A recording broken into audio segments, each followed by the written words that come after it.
Alright, ladies and gents, we're going to get into game number 2 of week number 4. Match number 2, game 1, week 4. It's too many numbers to memorize. As always, or not as always, but soon to be, as always, in the gantry is Mr. Zachary Plays. Zach, What's how'd you up, enjoy that everybody? last match, bud? I honestly did not see that going the way that it did, and on a personal level, I'm always a little upset when I don't see Alex's Espeon get ground into dust, but it was entertaining, it was unpredictable, and I definitely learned a lot watching it. Well, you got to see it happen at least once. Toxapec's new name, Lucifer. Alright, I like it. But we are going to see a Toxapec versus Toxapec stall battle here.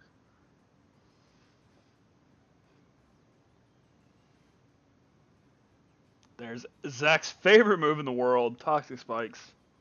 I'm not going to say that Josh did that specifically because I was talking shit about that move earlier, but I'm also not going to say that he didn't. He didn't. Well, I guess do we see another layer of Toxic Spikes just to get that Toxic Poison? We do not. And Dugtrio does get Toxic. Earthquake? I would go with Earthquake here, yeah.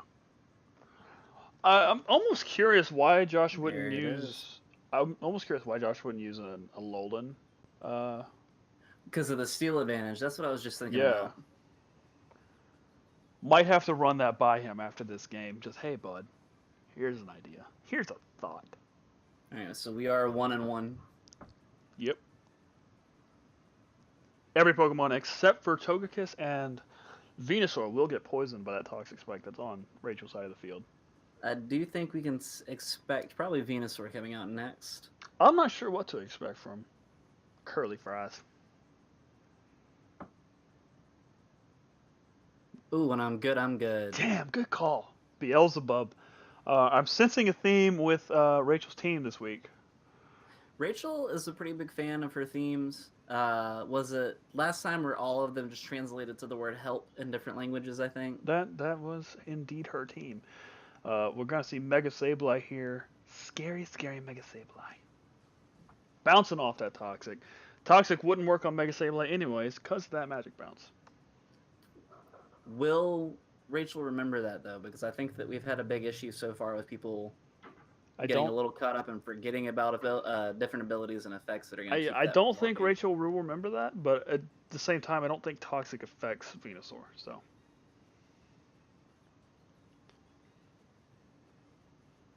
Lumberry getting knocked off of Venusaur. That'll help if a paralysis or any status move comes in.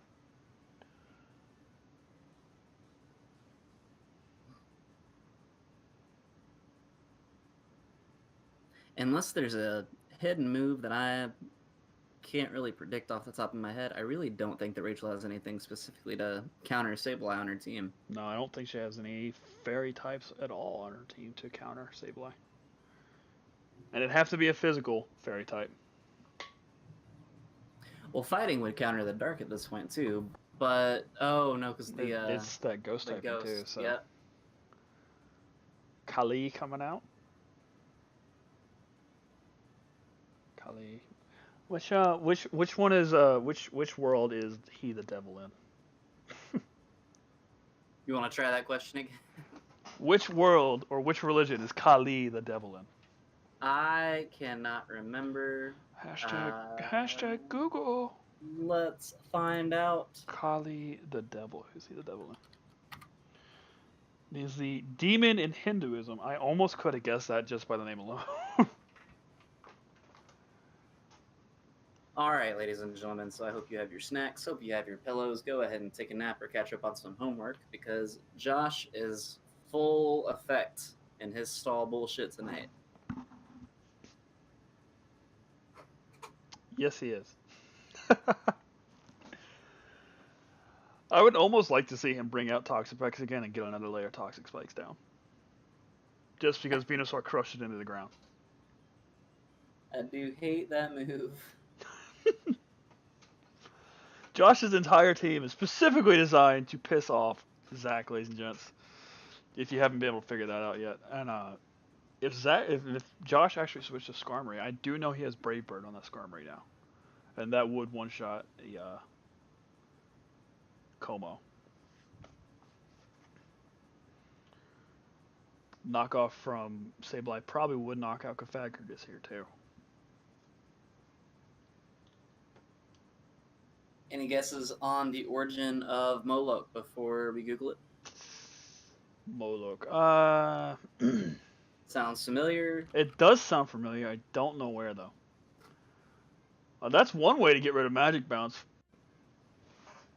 Knock it right out. Give it a mummy instead of Magic Bounce. I don't have any. Let's look it up. Where is Moloch from? I'm sure somebody in the chat's gonna be like, "You stupid idiot." The biblical name of a Canaanite god associated with child sacrifice. And to that I say, damn. It is a yeah. That is hella effed up, bro. Literally. Hide your kids, hide your wife. Sableye is burned now, so that's gonna half the attack, I think. I'm wondering why use Will-O-Wisp a second time if the burn is already in. Yeah, no idea.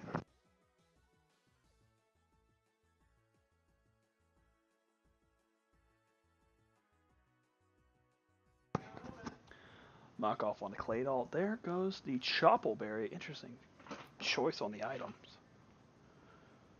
Yeah, none of these have been, conventional items to use.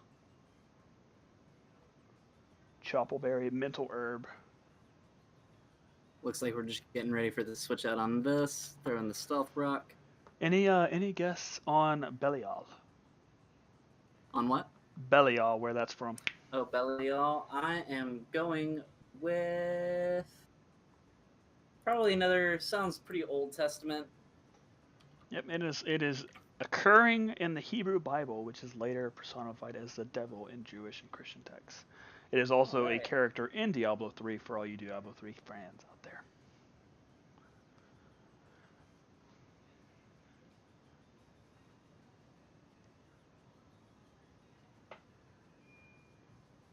All right, back. Alright, so go ahead and start placing your bets now as to whether or not that Sableye will still be in commission by the time Matt gets back. My money is on yes, if the match is not already over. No offense, Rachel. It's just that that Pokemon is the literal devil.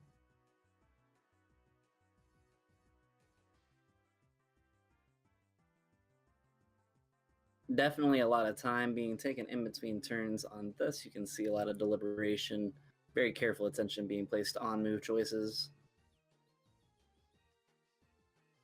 Switching out from the Sableye. Now, is this going to be in order to set up the field for any more Pokemon switch-ins, or are we just going for a full-on Skarmory sweep?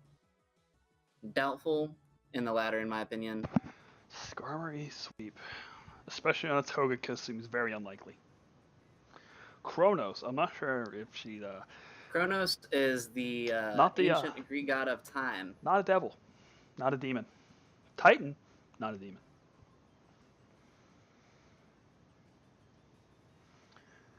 Air Slash might actually get Skarmory to flinch eventually if she has Serene Grace on it.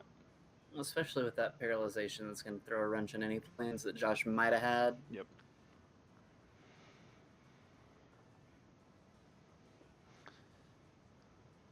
I almost want to put my money on Rachel here.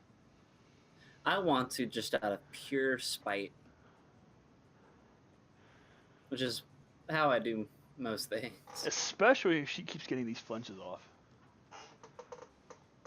Which it does have a 50%. It is a possibility. It has a 50% chance to flinch every single time, so.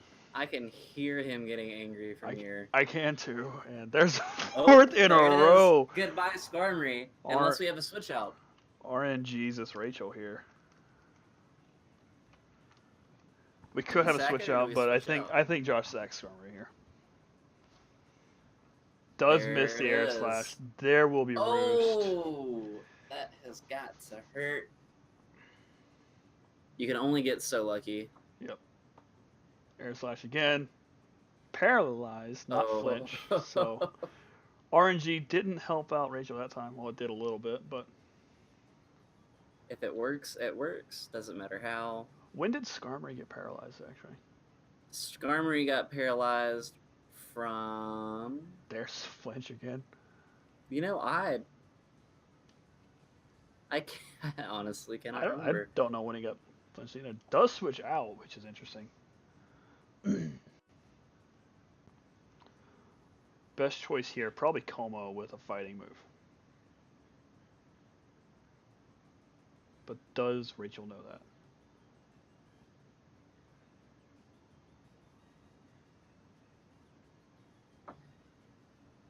That's probably where the That's paralyzation probably where came the from. paralyzation Makes from. the most amount of sense. Toxic and the Toxic, Lumberry not come gonna out. probably a repeat on Toxic. Yep. Another flinch on Chansey. I wonder how much power points Air Slash has. Is it 16 or 32?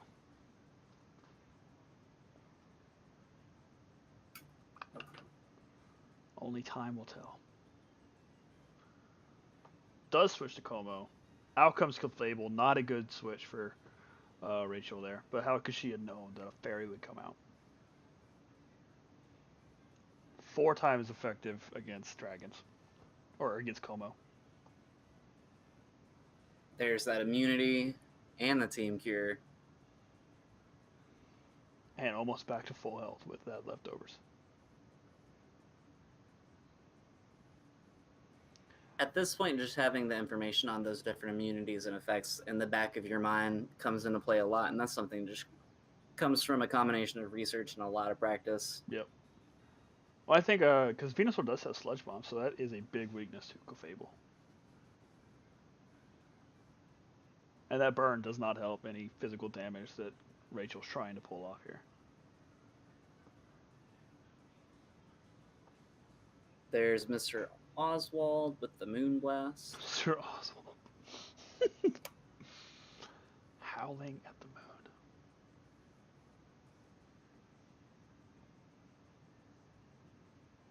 2 hours later.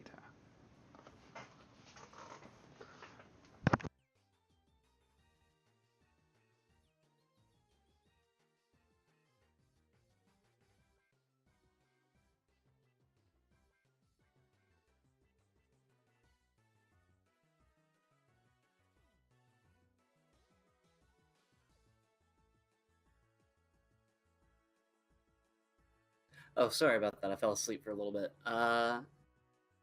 Beelzebub coming back in.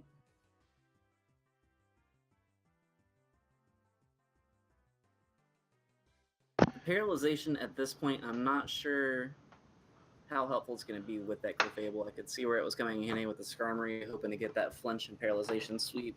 Yep. In this case, though, there's just not enough damage being done at once to that Clefable to make any difference. Out comes Sableye again.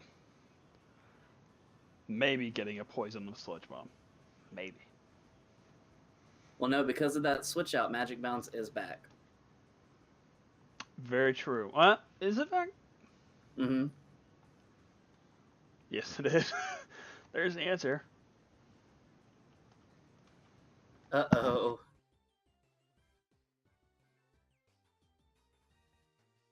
Best bet at this point is to just grind out with that Sludge Bomb until we lose Venusaur. It has been funny seeing a lot of reactions on social media to the preview of the new Pokemon Let's Go Pikachu and Let's Go Eevee, as everyone seems to realize for the first time that Venusaur is in fact a giant frog and does hop like one.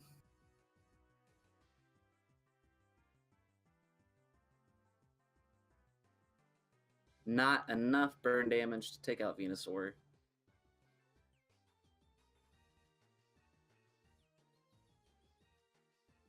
Is the synthesis going to be enough if we keep moving with that to make any kind of difference? Or is it best to just go ahead and let this one move out, do the damage that you can, and move on to the next part of the plan?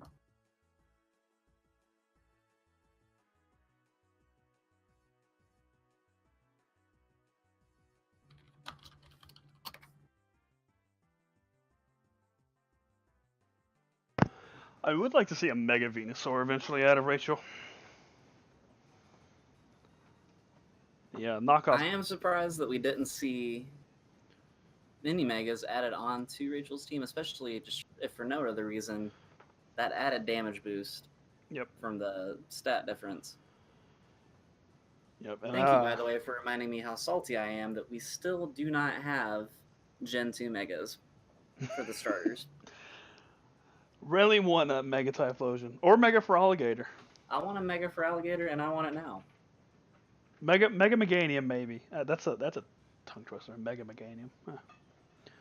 I want a Mega Meganium, and I'm gonna call it Foot. Call what? Littlefoot. Littlefoot. I like it. It's like a Bronchiosaurus. Yep, that's a good reference.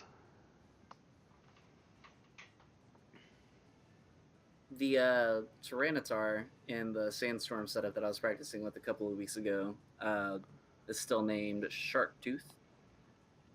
Good name. Good name. Turn 50, ladies and gentlemen. We are halfway to 100, and the knockouts are actually coming in. Round 1 of game 2. Yes. Match 2, game 1. Match 2, game. Yes. Oh boy. When Josh commits to a stall, he does really commit. That he does. There's a knockoff. Gonna kill Claydol. Not enough luck with that paralyzation. Yep. Only Como available left. No, touch. And there is the frowny face coming from Rachel in the chat. Yep. Sends hugs.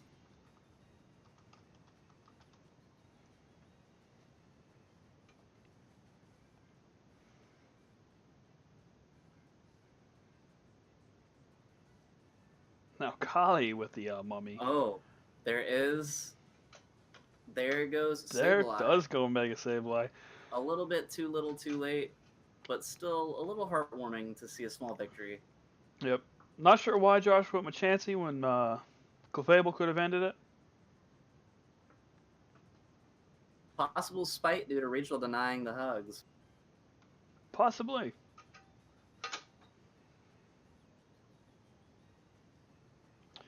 With a poison jab on poison jab on Como, it actually becomes very dangerous against Clefable. Nice little drain punch. I think Rachel is slowly beginning to figure out her way around the Pokemon Stadium. Could we be seeing a reverse sweep here? Did not see that coming. Still a little bit of a long shot to call it a comeback. But like you said, I think that she is starting to put some on-the-fly strategy together. Yep. So, Skarmory probably does KO Como here. Clefable could get hit by that poison jab and get knocked out. Does do the Dragon Claw, forgets about the immunity. There comes the Moonblast. GG at turn 60.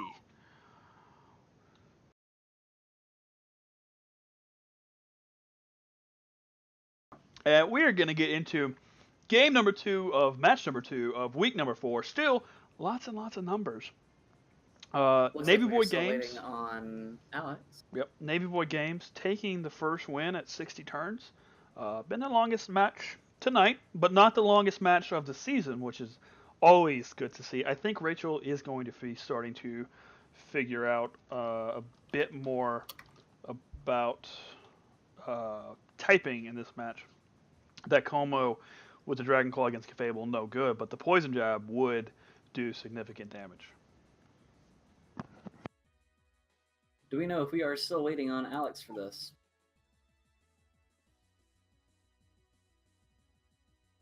That I do not know.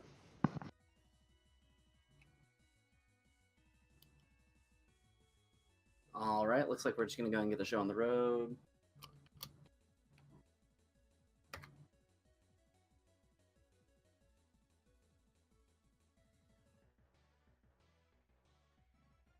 Maybe.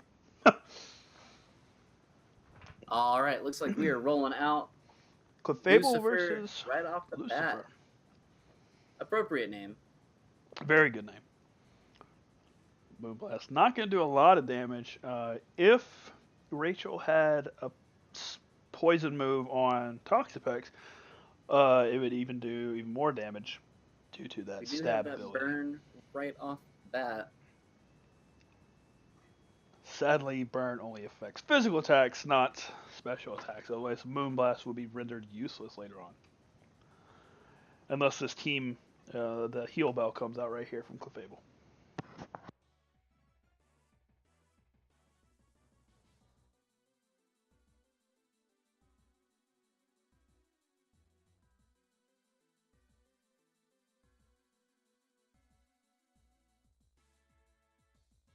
And again, yeah, we see a little bit of a problem with the typing issues there. Yep, does forget about immunity. And Skarmory. Air Slash instead of Brave Bird, which is interesting. Air Slash will do super effective damage, only 25%, oddly enough. Are we sure that the Skarmory is equipped with Brave Bird? Have we seen that yet? I don't think he equipped Brave Bird. I think he went with Air Slash instead. He switched off that counter. I would have chosen Brave Bird just because it does more damage. But I think he went with the Air Slash just because it does have that chance of flinching.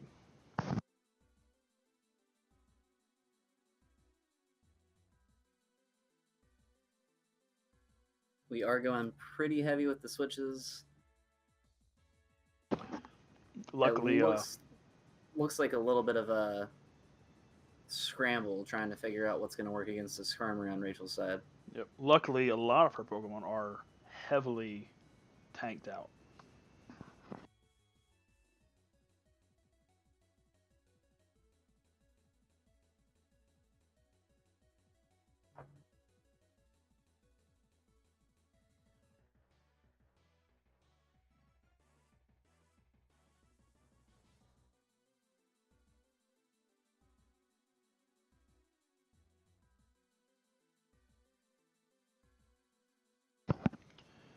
You see a T-Wave from Togekiss here? That Paralyzation did work pretty well against the Skarmory last round up until the very last move. It is worth a shot on Rachel's end. Yep. I think a big problem Rachel has right now is she doesn't have any rock moves or fire moves to deal with Skarmory. Dugtrio. Interesting switch out to that Dugtrio, especially since the Air Slash was pretty predictable coming from Rachel's side. Yep. Reversal does not do a damn thing. Air Slash will knock out Dugtrio. Rachel taking the lead very early on.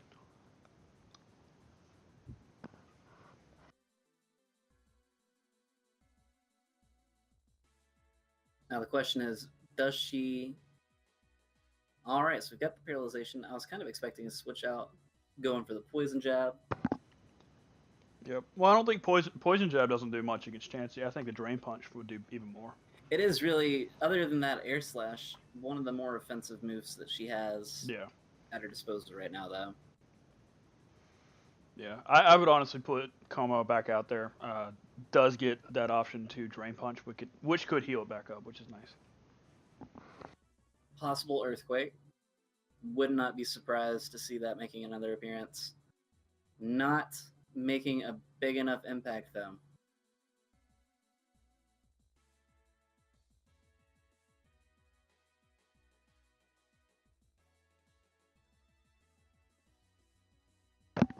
Tell you what, that Eevee Light on Chansey does so much work helping with that defense and special defense.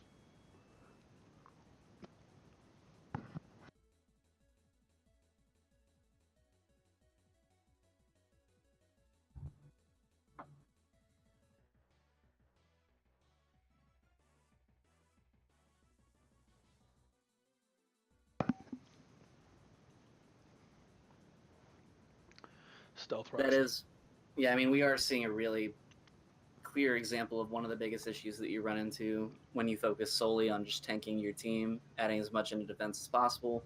90% of the time, that comes almost completely at the expense of your offensive capabilities. Yep. And it doesn't matter how stacked your defense is. If you aren't equipped to take out the opposition, there's only so long you can really last against it. And Josh's team is specifically set up to withstand that and to just chip away. Yeah.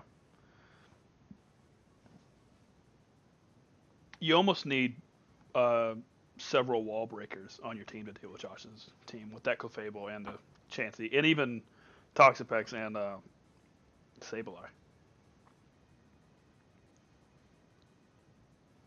I think a Mega Absol would do very well against the Sableye, as well as probably an Excadrill. An Excadrill would do great against Toxapex and Clefable. I am a pretty big fan of a smaller strategy to deal with that Sableye, but because I have not gone up against Josh yet, and I can see it making another appearance, for now I'm going to keep that to myself, but be keeping an eye out for it. Yep. Will-O-Wisping again, already burned.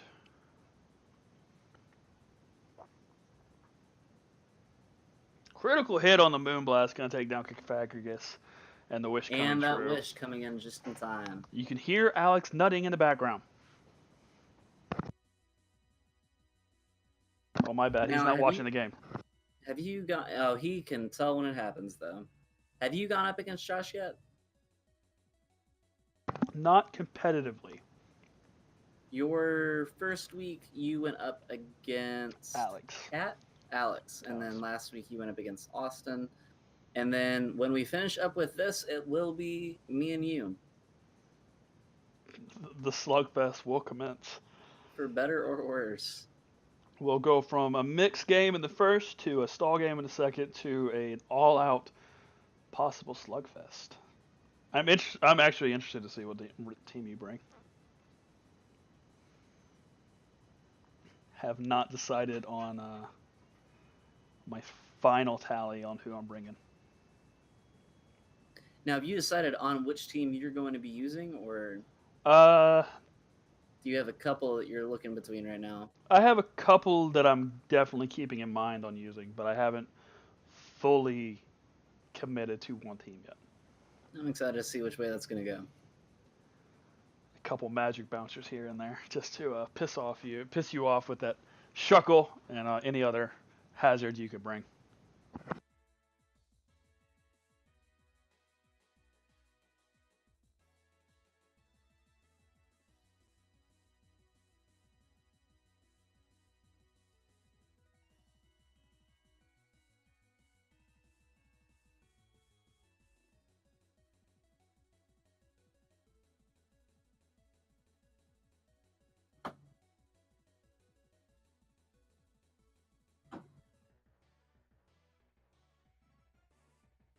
That knockoff not quite enough to bring it down, and we have the switch out.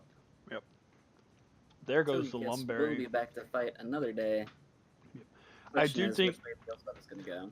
I do think Rachel needs to switch the Lumberry to the Venusaur, right, just to get that Mega Evolution. Well, also the defense boost on that would be ridiculous, yeah.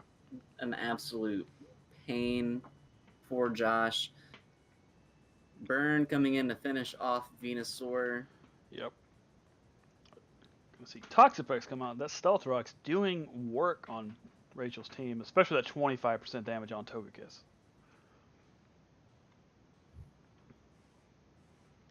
Protect coming in. Knockoff coming in. Not going to do a damn thing. We're just going to sit here for another turn. In the wise words of the prophet, DJ Khaled, another one. Another one. A Life Orb on Toxapex. Going to have a serious sit down with about Rachel's team and her item usage. And I think that one of the clear differences that you can see here isn't simply a lack of experience, but a pretty clear indication of just how much practice is being put in by the two different competitors on their off days. That is really the only way that you can get better at Pokemon. I mean, you can study different strategy, you can watch other people play, but at the end of the day, it is just going to come from playing the game, getting those hours in, getting the experience. You can copy the most highly decorated team in the competitive circuit with the same moveset, same natures, down to the last digit of code. But if you don't have that personal experience with it, there's only so far that it's going to take you. Yep. And how many hours would you say you've logged into Pokemon? Not just Showdown, but all Pokemon games in general. Just Pokemon in general. Yeah. Over the course of my life, we're easily in the thousands at this point. Glad to see I'm not the only one. Thousands of hours put into this one game that we have dedicated our lives to, that has gotten us nowhere in life, but right 1,000 here. hours is, rounds up to 42 days. I could easily say that I've invested 42 entire days of my life, at the very least, into playing this game. The Stealth Rock's going to come in KO, Toxapex, and Claydol down to 18%. A Seismic Toss would finish off Claydol, and this will be GG. Josh, All taking right. match number 2.